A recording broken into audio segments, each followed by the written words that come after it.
Muy buenas tardes, amigos, y bienvenidos a Pasaje a lo Desconocido. ¿Se extingue la humanidad o no? ¿Está en peligro de extinción o no? Hay diversas causas, una sola, esto es así, está exagerado.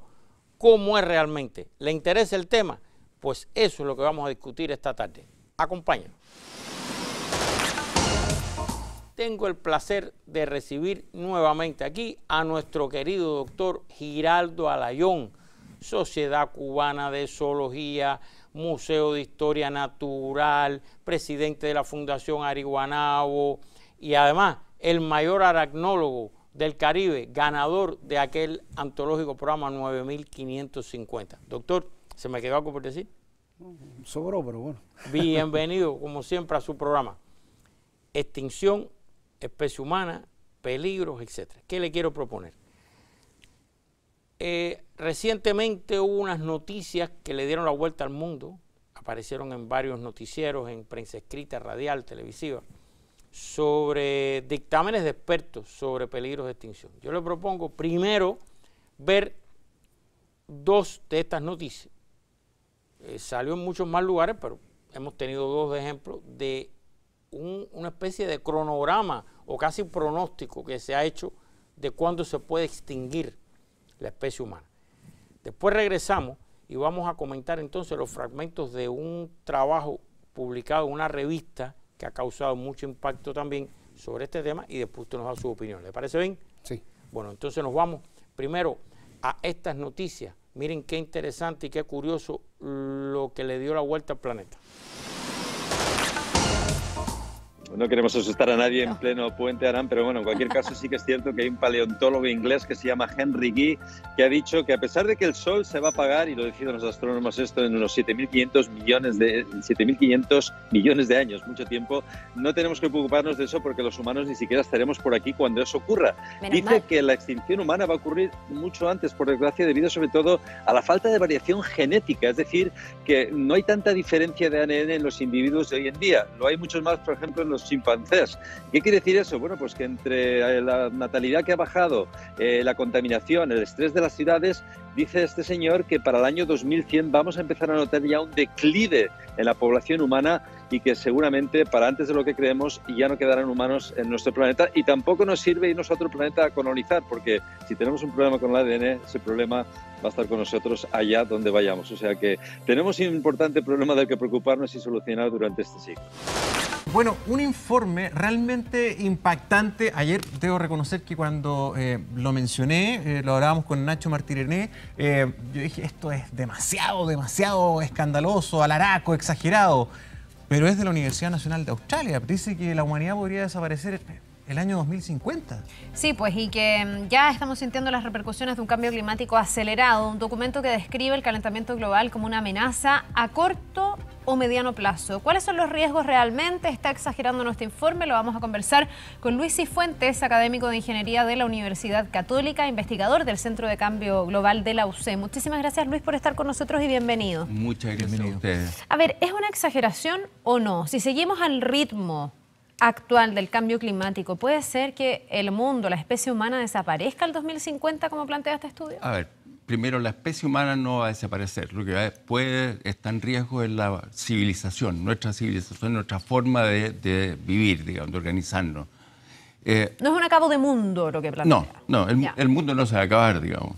Puede que nosotros, todo esto que conocemos, puede desaparecer por nuestras interacciones.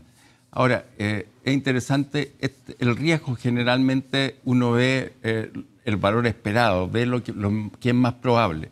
Lo que este informe plantea es una situación extrema, es lo que podría pasar en un caso extremo, que es poco probable, pero no es imposible. Luis, leyendo un poquito más el informe y saliéndose del titular, de todas maneras no calma, porque, a ver, pero... ¿Es fiable? ¿Ustedes conocen en la Católica los informes de la Universidad Nacional de Australia? Uno de los investigadores fue jefe de las Fuerzas Armadas australianas. O sea, sí, da la impresión de que es serio. A ver, yo creo que es serio. El otro investigador es un ex alto ejecutivo de la industria de la energía y del carbón, digamos. Tal vez está redimiéndose. A ver, este no es un informe científico, este es un informe, un policy brief, es un informe que quiere poner en relevancia un escenario catastrófico, y lo dicen muy bien, esto no es lo que se espera que pase en la medianía. Claro, pero dicen que si de aquí a estos años, que es un muy corto plazo, poco, ¿sí? Si sube entre 2 y 3 grados el calentamiento global, lo que pasaría es que habría que reubicar de partida obligatoriamente a una inmensa cantidad de seres humanos. Sí. O sea, por lo menos 1.400 millones de personas tendrían que cambiarse de lugar de donde viven. China. Como todo China o como todo India. Sí. Claro. Bueno, es que ese es un riesgo real, y está ocurriendo. Hoy día hay migrantes climáticos, hay conflictos que se han exacerbado por el cambio climático, por la falta de recursos hídricos, por ejemplo, el agua. Entonces, eso no es exagerado. Lo que puede ser exagerado o es un escenario extremo es las consecuencias globales de eso. Ellos hablan de un acabo de la civilización, de un acabo de las instituciones. La pregunta es si esto se va a lograr contrarrestar, porque hay un plazo, digamos. Estamos en el 2019, estas proyecciones son al 2050. Me pregunto cuánto hay para hacer en ese intertanto. Alguien podría decir, bueno, no, a lo mejor no vamos a llegar a ese escenario porque vamos a desalinizar más agua o desalar más agua. Entonces, a lo mejor vamos a contar con mayores recursos hídricos. Bueno, se puede contrarrestar con tecnología y, obviamente, con un cambio de mentalidad de los países, este cambio climático. Que hay dos cosas. Tú estabas hablando de mitigar las consecuencias, encontrar más agua, tener más agua de otras fuentes. Pero eso es bastante complicado. La desalinización no es una cosa masiva que puede servir para regadío, para muchas cosas. Lo mejor es limitar, es no llegar a esa situación. Y para eso tenemos poco tiempo, tenemos 10 años básicamente. Sí. En este contexto parece que quedamos muy cortos, sería muy lento. Lo que este estudio recomienda es que de inmediato se implemente un sistema industrial cero emisiones. Es la única forma en que estos especialistas ven de parar esta cuestión ya. Bueno, las predicciones del IPCC es que necesitamos llegar como humanidad a un carbón cero, a una neutralidad en el 2050. O tal vez un poco antes, ahí es donde está la incertidumbre científica. Pero yo creo que rescatando un poco el mensaje del informe, esto lo que dice es que, ojo, este es un tema que no es un tema ambiental, no es un tema de los verdes, es un tema que amenaza nuestro modo de vida fundamental, digamos. Y no el primero, ¿eh? Uno piensa que estas cosas aparecen de la nada, ¿no? El 2003, el Pentágono norteamericano emitió un informe que decía que el cambio climático era uno de los amenazas a la seguridad nacional de Estados Unidos más importantes. El 2003, hace 16 años. Podría pasárselo al presidente de Estados Unidos que dice que el cambio climático no existe. Parece que no leyó el informe del Pentágono. Ok, pero eso son cosas que van a pasar, digamos. Todo pasa, digamos. Pero lo importante es que el consenso el consenso general que se está generando es que tenemos que hacer algo rápido. Acabamos de ver estas dos noticias. Doctor, yo sé que usted ya quiere opinar y decirme lo que usted cree de este tipo de análisis, de este tipo de grupo internacional, de este tipo de, no sé si hoja de ruta hacia el fin o dictamen, como sea. Pero yo quiero aprovechar ya y poner en pantalla, para que usted y los amigos lo escuchen, unos fragmentos. Este es un artículo que se publicó en una importante revista que toca este mismo tema, digamos, de una manera quizás más compleja, más amplia. Y yo quiero que usted y los amigos vean algunos fragmentos de este artículo, de una importante personalidad, y después lo comenta. ¿Le parece bien? Sí. Entonces, a continuación, el artículo de Henry Paulson sobre precisamente peligros de extinción. Henry Paulson Jr. es presidente del Instituto Paulson. También fue secretario del Tesoro de Estados Unidos, presidente de Goldman Sachs y expresidente del Consejo de Administración de The Nature Conservancy. ¿Qué dice en general? Hay dos crisis que afectan al mundo natural. La primera es el cambio climático. Sus causas y consecuencias potencialmente catastróficas son bien conocidas. La segunda crisis ha recibido mucha menos atención y es menos conocida, pero sigue requiriendo la atención urgente de los gobernantes mundiales. Se trata del colapso de la biodiversidad, la suma de todas las cosas que viven en el planeta. A medida que las especies desaparecen y las complejas relaciones entre los seres vivos y los sistemas se desgastan y rompen, el creciente daño a la biodiversidad del mundo presenta graves riesgos para las sociedades humanas. ¿Qué dicen temas específicos? La extinción de plantas y animales se está acelerando. Se estima que va 1000 veces más rápido que los índices naturales anteriores a la aparición de los humanos. Los insectos en nuestros parabrisas ya no son usuales en el verano. Las poblaciones de insectos disminuyen de manera drástica. Casi 3.000 millones de aves se han perdido en Norteamérica desde 1970, lo cual ha disminuido la polinización de los cultivos alimentarios. En la India, miles de personas mueren a causa de la rabia, porque la población de buitres que se alimentan de la basura se está reduciendo, lo que ha provocado un aumento enorme de los perros silvestres que se comen estos restos de comida en ausencia de las aves. La semana pasada, los funcionarios estadounidenses encargados de la vida silvestre a nivel federal, como para subrayar el punto, recomendaron que se declararan extintos 22 animales y una planta. Incluyeron 11 aves, 8 mejillones de agua dulce, 2 peces y un murciélago. Se trata de un futuro en el que las enfermedades zoonóticas se vuelven cada vez más comunes y la seguridad alimentaria mundial está en peligro. Otro tema.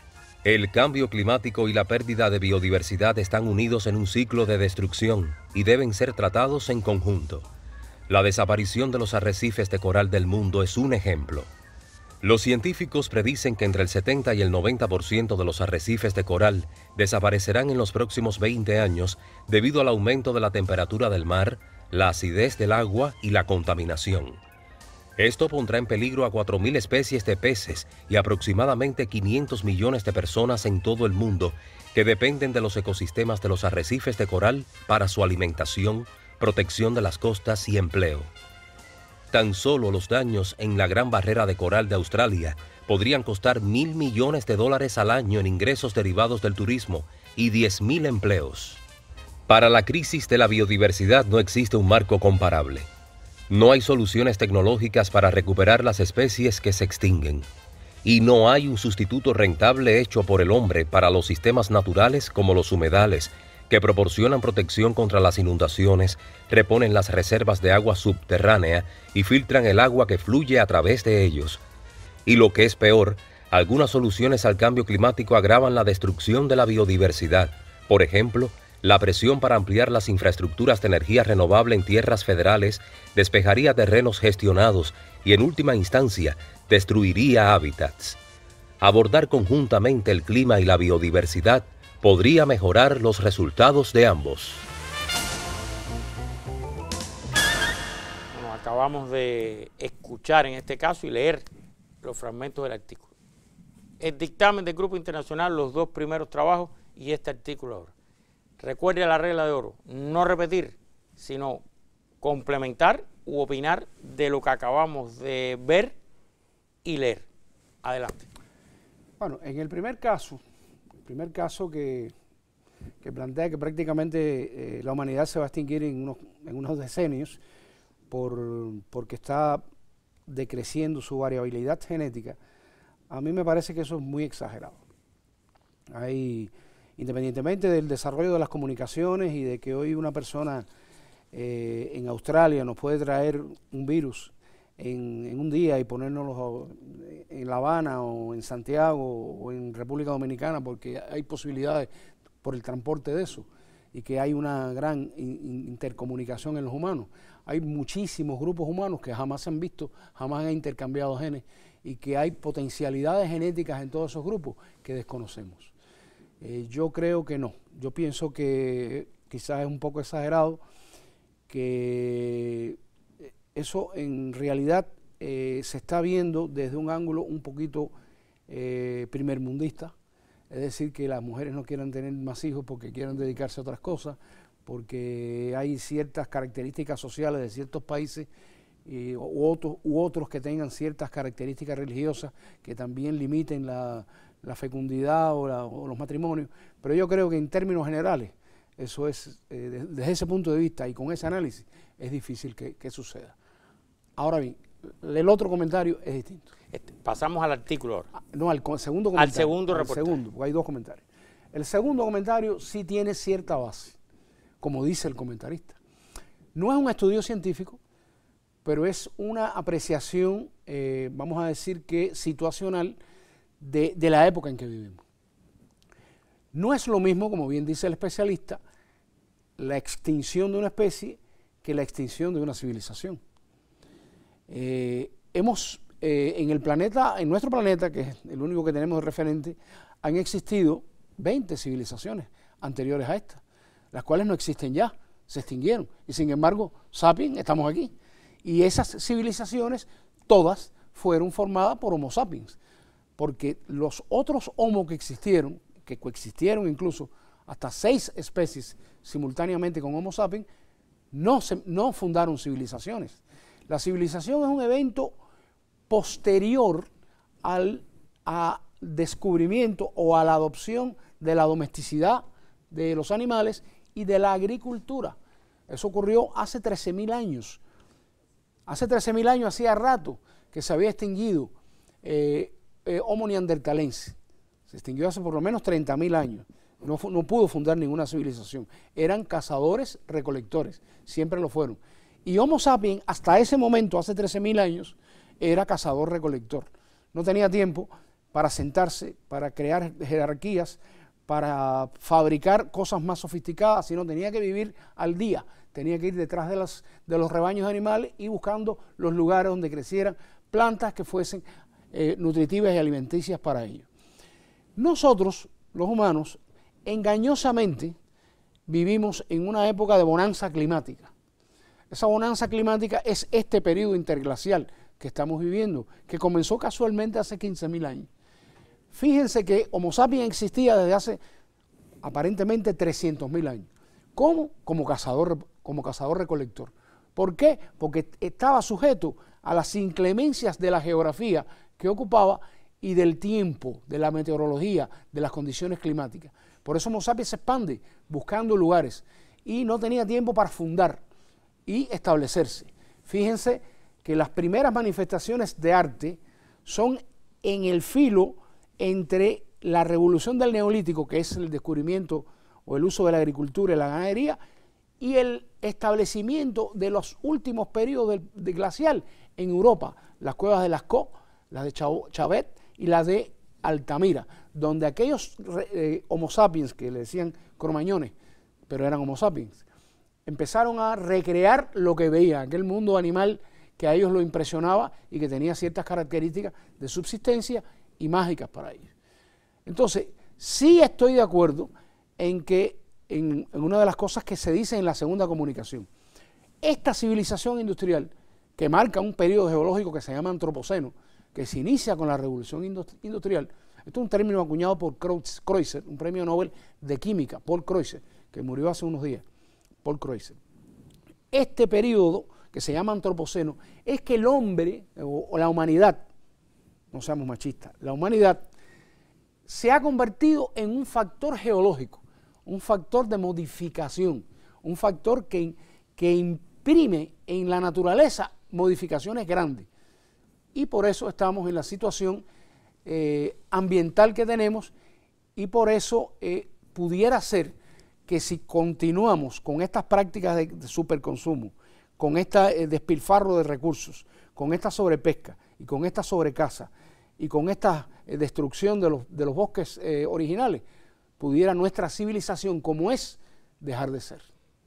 Eso sí, yo lo veo como una posibilidad. Espero que la cordura, la precaución y la sobriedad se impere y el sentido común. Aunque a veces el sentido común no nos sirve mucho. Pero bueno, y que eso se impere y que logremos sobrepasar esta crisis en que estamos inmersos en este momento. Eso con relación al segundo. Ahora bien, le propongo a los amigos de usted pasar ahora al artículo. Primero que usted nos explique quién lo escribió, dónde se publicó aunque está puesto ya ahí, pero que usted nos abunde y nos diga qué piensa de la tesis de este artículo. Bueno, yo estoy muy de acuerdo con la tesis. Vamos a empezar por ahí, porque ese es uno de nuestros caballos de batalla, vamos a decirlo así, los problemas que tiene la diversidad biológica, en términos globales. Pero bueno, este señor es un señor muy capaz. Tuve la oportunidad de conocerlo personalmente en el año 98. Él era presidente de Nature Conservancy y en aquel momento yo era presidente de la Sociedad Cubana de Zoología, y nosotros estábamos en una serie de interrelaciones con universidades, y se nos invitó a una reunión en la sede de Nature Conservancy en Washington. Y él fue quien presidió la reunión y tuvo oportunidad de, ahí me lo presentaron, de conocerlo. Él después fue mucho más, fue creo que secretario del Tesoro y fue presidente de una gran corporación, etcétera, etcétera.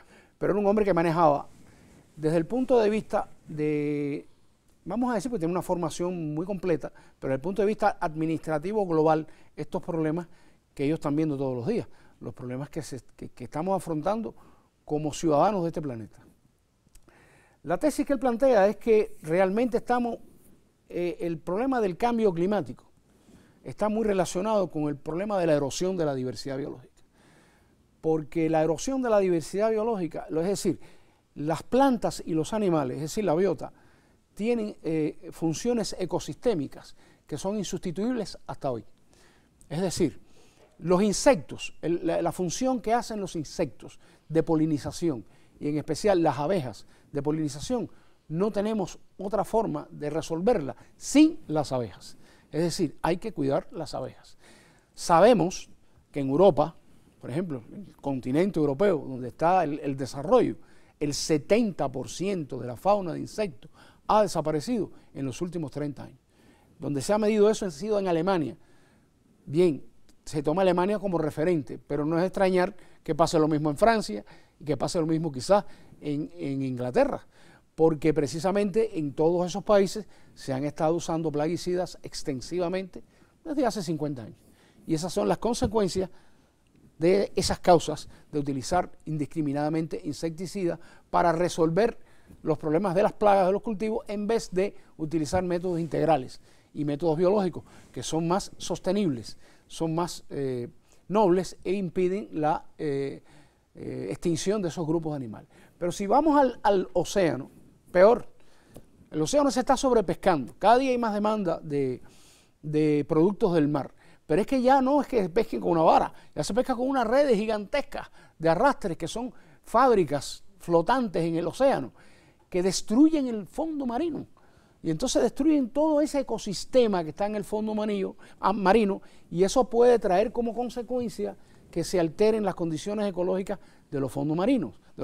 Y recuerden que en los fondos marinos se absorbe una buena parte del CO2 que nos convertiría nuestro planeta en un planeta mucho más caliente, porque sería no absorbido por el océano y entonces se expelería a la atmósfera y tendríamos un efecto de invernadero, independientemente del efecto invernadero que ya estamos provocando por el uso irrestricto de carbohidratos, de hidrocarburos, y la ganadería extensiva, que es otro factor también, porque como ustedes deben saber, el ganado vacuno expele metano constantemente de su función respiratoria y de todas sus funciones metabólicas. Entonces, eso también es un factor de contribución al calentamiento global. Quiere decir esto, que el cambio climático y la erosión de la biodiversidad están íntimamente relacionados. Esa es la tesis fundamental de este autor. Y yo creo que es cierta, que tenemos que ambas cosas atacarlas. Tenemos que evitar el comercio de especies silvestres, tenemos que evitar los famosos mercados húmedos del sudeste asiático, porque ahí surgen las enfermedades después que se convierten en pandemia. Tenemos también que tener una actitud diferente hacia las selvas. Prácticamente casi todas las selvas del sudeste asiático han sido destruidas para sembrar aceite de palma, palmeras. Es decir, hay todo un proceso de degradación que va aparejado con el problema del cambio climático. No es algo que hemos inventado, independientemente que sabemos que el planeta ha pasado por ciclos climáticos y que en este momento el ciclo climático que de forma natural nos corresponde es un periodo interglacial. Estamos en un periodo interglacial y todavía faltan unos cuantos años para que vuelva a ocurrir quizá una glaciación o no. Eso no lo sabemos, porque ya como dije, nosotros como humanidad somos un factor geológico de cambio.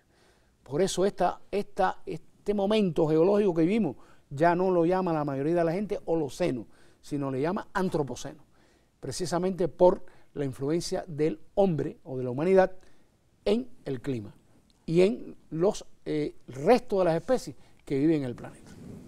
¿Usted personalmente, primero, cree que esto tiene posible solución o no?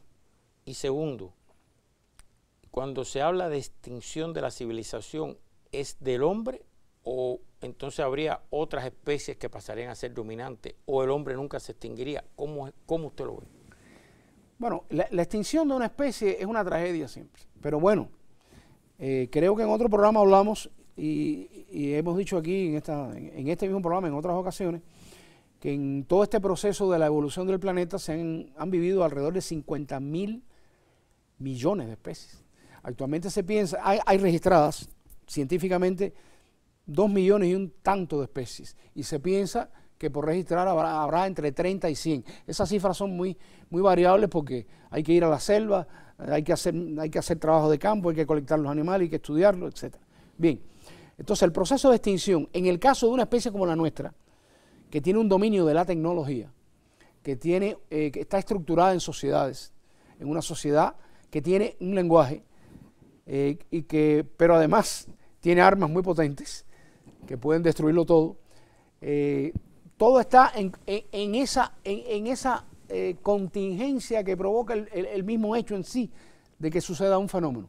Yo soy partidario de que no, que es muy difícil extinguir a la humanidad, salvo que se destruya el planeta, totalmente.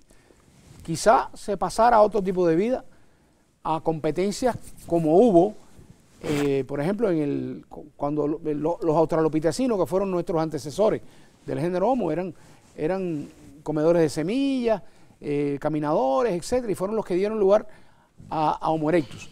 Estos tenían que competir con los animales africanos, a veces por animales muertos, porque fueron carroñeros en cierto y determinado momento, y tenían que huir de la fiera. Es decir, había una competencia entre otras especies y los futuros humanos, o vamos a decirle humanoides. Si nosotros nos retrotraemos y perdemos toda esta experiencia tecnológica que hemos acumulado en los últimos 2.000 o 3.000 años, 2.000 años, y nos convertimos otra vez en cazadores y reproductores, cosa que yo dudo, porque ya hay cierta experiencia que no se puede perder. No creo que no fuésemos a extinguir, salvo que las condiciones del planeta derivaran a lo que es hoy Venus, por ejemplo, que es un planeta que no se puede vivir porque llueve ácido sulfúrico. Pero yo también estoy pensando en todas esas series, películas distópicas que hay ahora, donde un virus o algo nos deja sin energía, por ejemplo, sin electricidad, sin comunicaciones, y entonces eso sería una posibilidad. Bueno, yo creo que, yo soy de los que piensa que ahora el gran desafío que tiene la humanidad precisamente son los virus. Porque es que el mismo modo de vida que tenemos nos lleva, acá estamos en los finales de una pandemia de 2 años, una pandemia que ha traído unos cuantos millones de muertos. No tuvo los muertos que tuvo la famosa gripe española, que no era española tampoco, surgió en otro lugar, pero bueno, la llamaron española, porque hay más desarrollo en este momento en la medicina, en la prevención, y hay más tecnología. Bueno, y además es otro tipo de enfermedad. Es decir, es otro tipo de virus, no es exactamente el mismo. Porque esa es una de las cuestiones. La evolución tiende a la diversificación. Como tiende a la diversificación, cada vez que usted a un ente determinado, a una especie determinada, le pone una meta, trata de superar esa meta o se extingue. Siempre se extinguen muchos, pero otros superan la meta. Esos que superan la meta tienen otras características que nosotros no conocemos. Entonces tenemos que enfrentar después esas otras características. Eso es lo que ha pasado con estas pandemias. Llega un tipo de virus, que tiene el virus. El virus si es de base RNA, es muy variable. Entonces, si es un virus de base RNA, cambia. cambia trozos con otros virus, es capaz de mutar, es capaz de adaptarse, es capaz de formar grupos. Entonces ya un grupo no tiene las mismas propiedades de uno solo. Hay un principio en biología que se llama el principio de la emergencia, y en química también, que usted sabe que el hidrógeno es un gas y el oxígeno es un gas. Cuando se unen dos moléculas de hidrógeno y una de oxígeno que dan el agua, que tiene otras propiedades físicas totalmente diferentes. Ese es un principio de emergencia.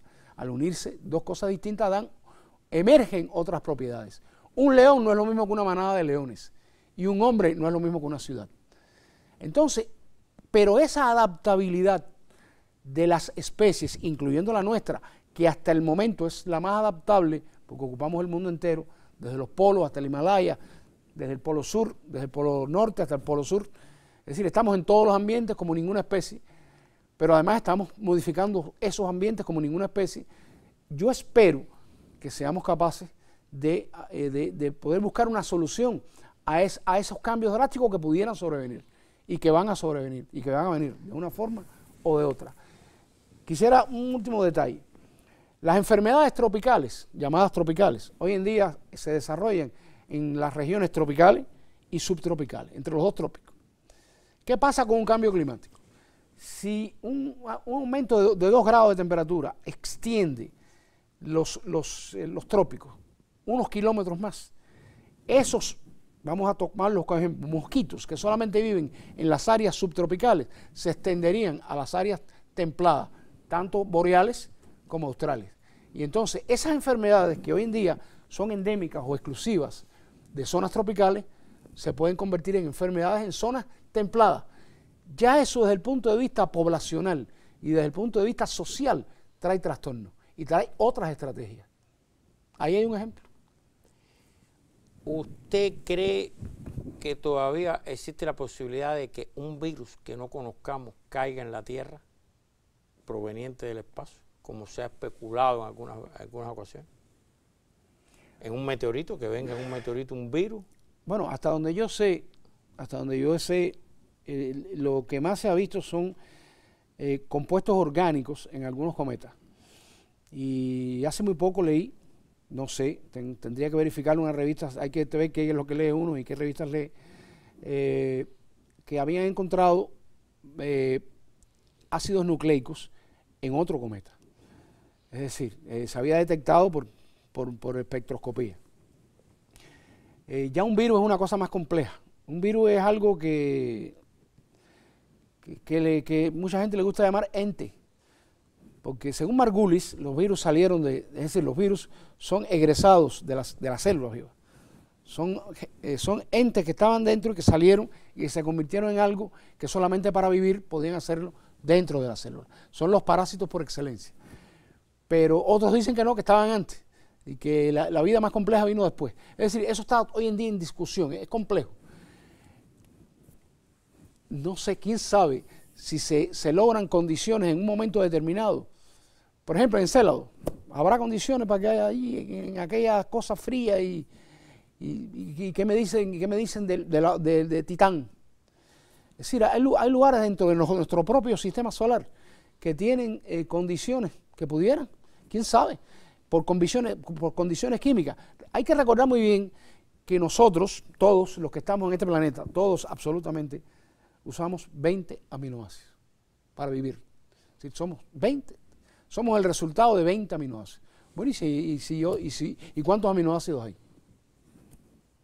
Si en otros lugares no son esos aminoácidos, o son una parte, o son una tercera parte, ¿qué sale de ahí? ¿Saldrá algo organizado? ¿Saldrá algún tipo de entidad que pueda después interaccionar con nosotros?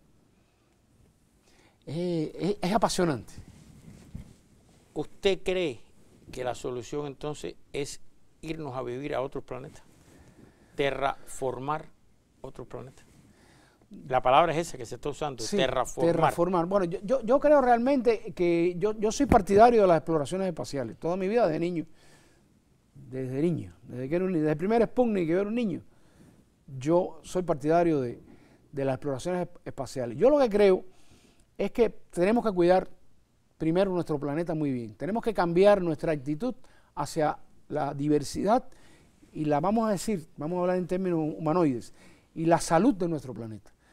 Y después dedicarnos, o seguir paralelamente dedicándonos a estudiar variantes de posibles colonizaciones en un futuro. Eso es algo científico y algo interesante, porque pudiera haber respuestas de problemas que aquí no hemos resuelto en Marte, o incluso en Venus, que es un infierno prácticamente, o quién sabe, en una de las lunas de Saturno, o en una de las lunas de Júpiter, no sé. Los estudios espaciales están muy justificados. Yo el balance de presupuesto es el que me gustaría que se dedicara un poquito más presupuesto a los que pueden en los estudios en el planeta, para tratar de mejorar las condiciones, proteger nuestras especies, comprenderlas mejor, conocer su evolución. Me parece que ahí donde está el desbalance. Y seguir explorando, ¿por qué no? Mire, yo quiero terminar poniéndole esto a usted, a los amigos televidentes. Extinción, ¿no? Estamos hablando de extinción. Bueno, ahora hay una nueva modalidad, la desextinción. Vamos a ver de qué le hablo. Mire esto. ¿Qué usted cree de esto? ¿Es una solución? ¿Sería una forma de resolver alguno de los problemas que usted ha planteado? Bueno, a mí esa posible solución me gusta y no me gusta. No me vean muy ambiguo. Primeramente, quizás yo esté permeado por Parque Jurásico. ¿Recuerdan la película aquella Parque Jurásico? Que se recreó el mundo del Jurásico, pero según la teoría de la complejidad, nosotros no sabemos hacia dónde van las situaciones. Lo mismo que hemos hablado de la evolución. Nosotros creamos algo aquí, pero no sabemos qué va a pasar mañana con eso que creamos aquí. Los dinosaurios se extinguieron en un contexto determinado por causas naturales o la catástrofe que hubo, y no sabemos cómo reaccionarían en este otro ambiente que no tiene que ver con aquel, o que está muy distante de aquel, millones de años. En el caso del lobo de Tasmania, son animales que lo hemos extinguido nosotros. La cacería, las leyendas sobre el animal, y me parece que no sería mala idea, siempre y cuando esté controlado el experimento. A mí me gustaría ver vivo un animal extinguido. A mí me gustaría que el guacamayo cubano se pudiera revivir, que es una de nuestras especies extinguidas. El carpintero real, que no sabemos si está extinto o no, pero es muy probable que esté extinto, que es un ave emblemática en América. Entonces, el recuperar ciertas especies en contextos controlados, porque no sabemos las consecuencias, no me parece una mala idea, porque hay cosas muy valiosas que nosotros mismos o catástrofes inesperadas han eliminado del planeta y que pueden ser un factor de belleza, de utilidad, de solaz, no sé, pero yo lo veo con ese doble rasero.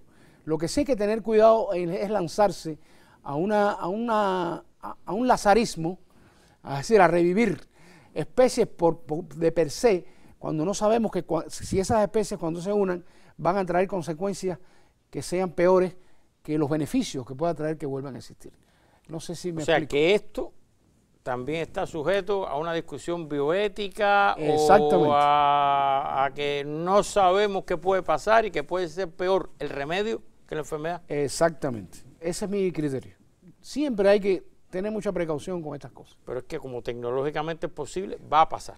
Yo creo que sí, y además es un animal en este caso que no hace mucho que se extinguió. Claro, pero usted se refiere a que no sea solo con ese, sino con otro. No, puede ser con otro. Ya cité al guacamayo cubano, cité al carpintero real, que no sabemos. Ahora dicen que apareció un huevo de dinosaurio intacto, congelado en China, en una parte ahí. Sí, yo lo leí, pero bueno, ya eso son muchos millones de años. Y el ADN, es decir, el material nucleico se desintegra mucho y pierde propiedades. Las cosas lo veo mucho más difícil. Bueno, seguiremos aquí en este programa en lo que nos toque a nosotros, en lo que podamos, manteniéndonos actualizados y con la opinión suya. ¿Está bien? Muchas gracias. Entonces yo lo invito ahora a que vayamos rapidito al momento de nuestros accionistas principales, como cariñosamente llamamos a nuestros televidentes. Este lo envía Alcides Lores Brooks desde el canal nuestro de YouTube y dice: qué bueno, sigan subiendo los programas a YouTube, así podemos verlos en cualquier momento. Esa es una de las pocas veces en que gastarse los megas vale la pena. Alcides Lores Brooks. Bueno, muchísimas gracias, Alcides, por este mensaje. Es nuestro canal de YouTube. Nosotros tratamos en lo posible de subir nuestros programas a nuestro canal de YouTube. Ahí están viendo en pantalla el canal, tiene la identificación, lo están viendo ahí. Y nos alegra mucho que haya gente que los pueda ver porque nos preguntan, ay, no tuve tiempo, se me olvidó, se me pasó, y lo pueden entonces ver ahí el programa. Así que muchísimas gracias a usted y satisfecho de que por lo menos a usted le sirva para algo. Ahora rapidito, doctor, ¿nos quiere decir algo del canal de YouTube? Usted es invitado siempre. Sí, es muy interesante porque es una forma de verlo cuando uno quiera. Y además es una forma también de internacionalizar más este programa. Es decir, que lo puedan ver todos. Por ahí tenemos los datos, de ver si lo compartimos en un próximo programa, de en cuántos países ven personas el canal de YouTube. Sería interesante. Y sería interesante, por ahí están, por ahí pronto yo se los mando y los compartimos aquí. Okay. Rapidito nos vamos al momento de las interacciones, cómo interactúan ustedes con nuestro programa.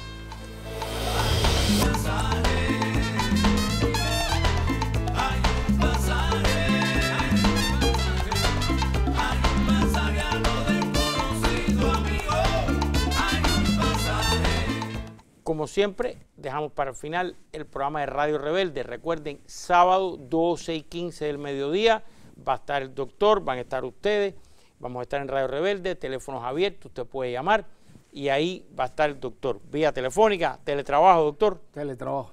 Bueno, aunque en ese caso es radiotrabajo, ¿no? Radiotrabajo. Ese no es teletrabajo, ese es radiotrabajo. No sé bien el término ahí cuál es el correcto, pero bueno, va a estar con nosotros ahí. Recuerden, teléfono en vivo, teléfonos abiertos y el doctor con nosotros. Así que muchísimas gracias a ustedes y doctor, muchísimas gracias. Gracias. Nuevamente, cada vez que usted viene pasa algo maravilloso, los temas quedan abiertos. Para más debate, más polémica, más información y más conocimiento. Así que eso ojalá nunca cambie. Esperamos. Ni en las arañas. ¿Y qué me resta? Bueno, como cada semana, decirles a ustedes que ojalá este sea solo un inicio para que usted lea, busque, vea, escuche, analice, profundice, alimente su cerebro. ¿Para qué? Para que, como siempre le pido, al final saque usted sus propias conclusiones. Buenas tardes.